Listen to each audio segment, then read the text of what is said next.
Middle east में जो crisis चल रहा है उसकी वजह से एलपीजी की किल्लत तकरीबन हर जगह भारत देश में हो रही है, लेकिन आईआईटी बॉम्बे इस वक्त इस बात से अछूता है क्योंकि इनके पास एक पेटेंटेड सिस्टम है, वो स्टीम का सिस्टम है, जिसके ज़रिए ये देखिए आप स्टीम जो है वो यहाँ आ रहा है और इससे यहाँ पे इनके किचन में खाना बनता है।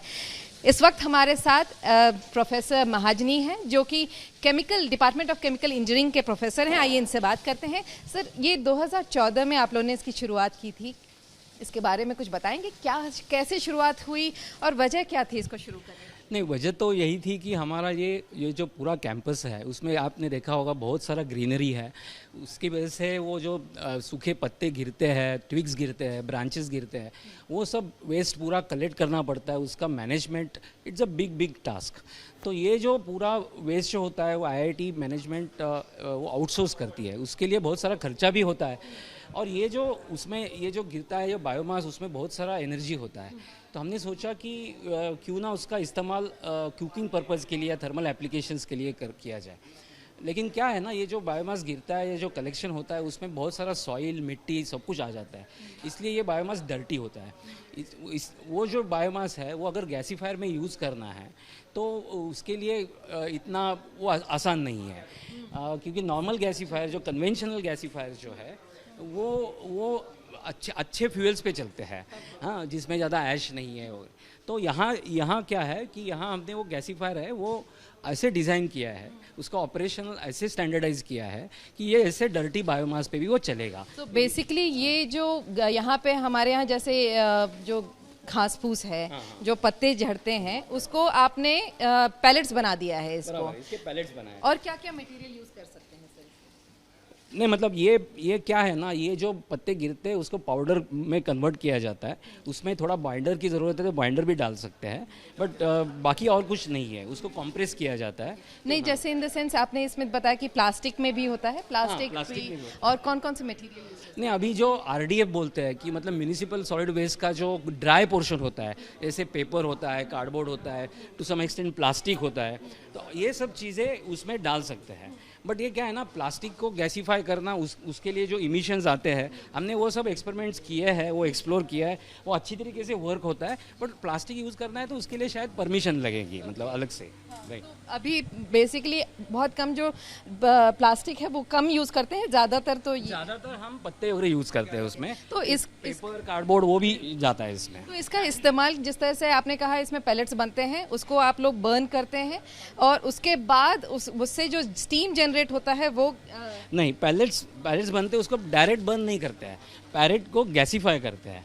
मतलब उससे गैस बनता है, उसको प्रोड्यूसर गैस बोलते हैं, वो गैस हम बर्न करते हैं। अगर पैलेट डायरेक्टली बर्न करेंगे तो उससे बहुत सारे इमिशंस आएंगे। आप अभी देखिए इसमें इधर पार्टिकुलेट इमिशंस और कुछ नहीं है। ये दरअसल गैसीफायर यहीं पर है, इसी में। राइट। तो ये गैसीफायर जब आप लोग इस्तेमाल करते हैं तो इसमें कोई इमिशंस कैसे नहीं हो रहा है, मतलब व्हाट इज द रीजन? हाँ, मतलब कैसे है ना, पत्ते या लकड़ी अगर डायरेक्ट बर्न करेंगे तो उसमें बहुत सारा पार्टिकुलेट, मतलब स्मॉल पार्टिकल्स हो गए, वो फ्लू गैस में आते हैं, वो धुआं आता है, स्मोक आता है, बराबर। लेकिन ये जो गैसीफायर डिज़ाइन किया है उसमें वो धुआं नहीं आता है, हाँ। तो इसमें हाई टेम्परेचर, मतलब ज़्यादा तापमान को उसको मतलब उसका कई स्मॉल पोर्शन उसका बर्न करते हैं, उसकी वजह से उसका टेम्परेचर बढ़ जाता है और एक गैस तैयार होता है। वो गैस टिपिकली क्या है, उसको प्रोड्यूसर गैस बोलते हैं, और वो गैस बर्न करने के बाद ना ज़्यादा इमिशंस नहीं आते हैं। तो यहाँ गैस बन रहा है और वहाँ वो बर्न हो रहा है, वहाँ बर्न होके उसमें स्टीम बनता है और स्टीम कैंटीन को जाता है। तो ऐसे कितने सिस्टम की ज़रूरत है ताकि आईआईटी बॉम्बे पूरी तरीके से, क्योंकि अभी जैसे पता है कि 200 एलपीजी सिलेंडर्स का रिक्वायरमेंट है आपके सिर्फ अकेले कैंपस में, हॉस्टल्स, कैंटीन सब मिला के। लेकिन देख लीजिए, ये छोटा गैसीफायर है, वो एक दिन में एक एलपीजी सिलेंडर सेव करता है, एक एलपीजी सिलेंडर। तो अगर आपको 200 एलपीजी सिलेंडर करना है तो ऐसे 200 लगेंगे। तो वजह क्या है कि आईआईटी बॉम्बे इसको और रेप्लिकेट नहीं कैसे नहीं कर रहे हैं हम, हाँ, अभी हॉस्टल में बन रहा है, बट 200 नहीं बन रहे, क्योंकि क्या है ना, उसके लिए इसकी भी ज़रूरत है, बराबर है। उतना वेस्ट तो जनरेट होना चाहिए ना, तो वो वेस्ट जितना जनरेट हो रहा है ना, उसके हिसाब से हम अभी 6 या 7 गैसीफायर, बड़े गैसीफायर हॉस्टल में इंस्टॉल कर रहा है। मुझे लगता है वो पूरे आईआईटी बॉम्बे के अलावा पूरे शहर का अगर वेस्ट इस्तेमाल करें तो भी इतने पैलेट्स हो जाएंगे नहीं? नहीं, हो जाएंगे आराम से। यस यस, वैसे पूरा स्कोप है इसको आगे स्कोप है। Yes yes, scope. लेकिन कैसा है ना, वो कलेक्शन कॉस्ट और वो सब देखना चाहिए, इकोनॉमिक्स देखना चाहिए। अभी एलपीजी का प्रॉब्लम आया है इसलिए ये सब अच्छा लग रहा है, बराबर है। बट अगर एलपीजी वापस सस्ता हो जाएगा ना, तो वो तो देखना पड़ेगा कि कितना इकोनॉमिकली वायबल है, बराबर है।